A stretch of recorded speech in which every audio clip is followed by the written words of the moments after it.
Right ఈరోజు వచ్చినటువంటి ప్రధాన పత్రికలోని వార్తలు మనం చూసుకున్నట్లయితే ముందుగా నమస్తే తెలంగాణలో వచ్చినటువంటి వార్తలు మనం గమనించినట్లయితే ప్రధానంగా బ్యానర్గా ఐటమ్ చూడొచ్చు. ఎండుతున్న నారు ఎత్తిపోయేని సర్కార్ అంటూ కూడా క్లియర్ కట్గా చూడొచ్చు. లెఫ్ట్ సైడ్ వరికి సంబంధించి రైతు ఎట్లాంటి ఇబ్బందులు పడుతున్నాడు అనే ఫోటో చూడొచ్చు. రైట్ సైడ్ ఇటు ఏదైతే మేడిగడ్డ బ్యారేజ్ సంబంధించి వరద వస్తుంది, వరద నుంచి ఎత్తిపోయాల్సిన నీరు కాస్త దిగువకు వెళ్తున్నటువంటి అంశం చూడొచ్చు. ప్రధానంగా దీనికి క్లియర్ కట్గా చూద్దాం. వర్షాభావ పరిస్థితులతో ఇప్పటికే సాగు పనులు ముందుకు సాగట్లేదు. వానలు లేక సాగునీరు అందక నారదశలో పంటలు ఎండుముఖం పడుతున్నాయి. కరీంనగర్ జిల్లా గంగాధర మండలం రంగారావుపల్లిలో ఎండిపోతున్నటువంటి నారుమడికి ట్యాంకర్తో ఇలా నీళ్లు పడుతున్న రైతు. సో రైతు ఎట్లాంటి ఇబ్బందులు ఎదుర్కొంటున్నాడు అనేది క్లియర్ కట్గా దీన్ని ఎగ్జాంపుల్గా తీసుకోవచ్చు. ఇదే ఉదాహరణగా మనం కూడా చూసుకోవచ్చు. ప్రధానంగా ఇటువైపు చూసుకున్నట్లయితే ఎత్తిపోయిన సర్కార్ అంటూ కూడా ఇటువైపు చూడొచ్చు. ఫోటో వార్త క్లియర్గా ఒకవైపు రాష్ట్రంలో సాగుపై దుర్భిక్ష నీడలు కమ్ముకుంటుండగా మరోవైపు ఎగువ నుంచి వస్తున్నటువంటి వరదను ఎత్తిపోయకుండా చేష్టలుడిగి చూస్తున్నది సర్కారు. భూపాలపల్లి జిల్లా మేడిగడ్డ బ్యారేజ్కు ప్రస్తుతం 63,000 క్యూసెక్కుల వరద వస్తుండగా 85 గేట్ల ద్వారా దిగువకు విడిచిపెడుతున్నారు. అంటే ఎత్తిపోయినటువంటి నీరు కాస్త దిగువకు 85 గేట్ల ద్వారా దిగువకు పంపుతున్నటువంటి పరిస్థితి. అంటే ఇక్కడ మన రాష్ట్రం ఏమైనా పర్లేదు, కిందికి మాత్రం నీరు వదిలేసి కింద రాష్ట్రాలకు మాత్రం లాభం చేకూర్చేలాగా సర్కారు నిర్ణయాలు ఉన్నాయనడానికి ఇదే ఒక ఉదాహరణగా మనం చూడొచ్చు. ప్రధానంగా ఇక్కడ అవసరానికి బట్టి తెలంగాణ రాష్ట్ర ప్రజలకు కావచ్చు, సాగుకు కావచ్చు, తాగునీరుకి కావచ్చు వాటర్ ఉపయోగించుకోవాల్సింది పోయి నిశ్చేష్టులుగా కాంగ్రెస్ సర్కారు తీసుకున్నటువంటి నిర్ణయాలకు ఇదే ఉదాహరణగా చెప్పుకోవచ్చు. ప్రధానంగా చేనంత తడారి చేజారి గోదారి ఏదైతే చేనంత తడారుతుంది ఒకవైపు, గోదావరి మాత్రం చేజారిపోతున్నటువంటి అంశంగా ఈ వార్తను బట్టి మనం అర్థం చేసుకోవచ్చు. వానలు లేక ఎండుతున్న పొలాలు, సర్కారు తీరుతో ఉన్న నీళ్లు సముద్రం పాలవుతున్నాయంటూ కూడా ఈ వార్తను బట్టి మనం అర్థం చేసుకోవచ్చు. ప్రధానంగా దీనికి సంబంధించి చూడొచ్చు. రాష్ట్రంలో డెడ్ స్టోరేజ్కి చేరిన రిజర్వాయర్లు, మీడియం ఇరిగేషన్ ప్రాజెక్టుల్లోనూ అదే పరిస్థితి. ప్రాజెక్టుల్లో 32.34% ప్రస్తుత నీటి నిల్వ ఉందంటూ కూడా వార్తను బట్టి మనం అర్థం చేసుకోవచ్చు. 1620 క్యూసెక్కులు దాటని ఎస్ఆర్ఎస్పి ఇన్ఫ్లో. మరోవైపు ప్రాణహిత వద్ద పెరుగుతున్న వరద 2 రోజుల్లోనే 63,000 క్యూసెక్కులకు ఇన్ఫ్లో ఉంది.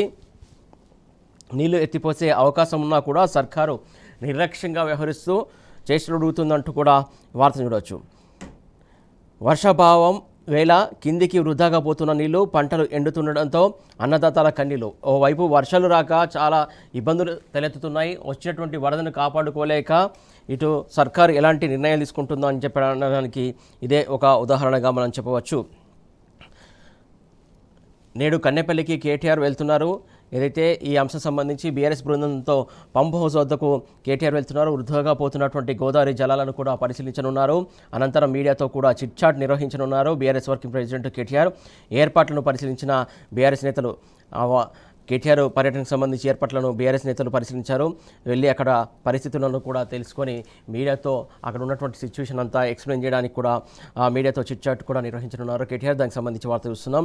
పంట ఏదైనా 2 బస్తాలు. ఇక యూరియా అంశం సంబంధించి మనం చూడొచ్చు. యాప్తో యూరియా షాపుల్లో యూరియా ఉండదు, కానీ యాప్లో ఉన్నట్టు చూపిస్తారు.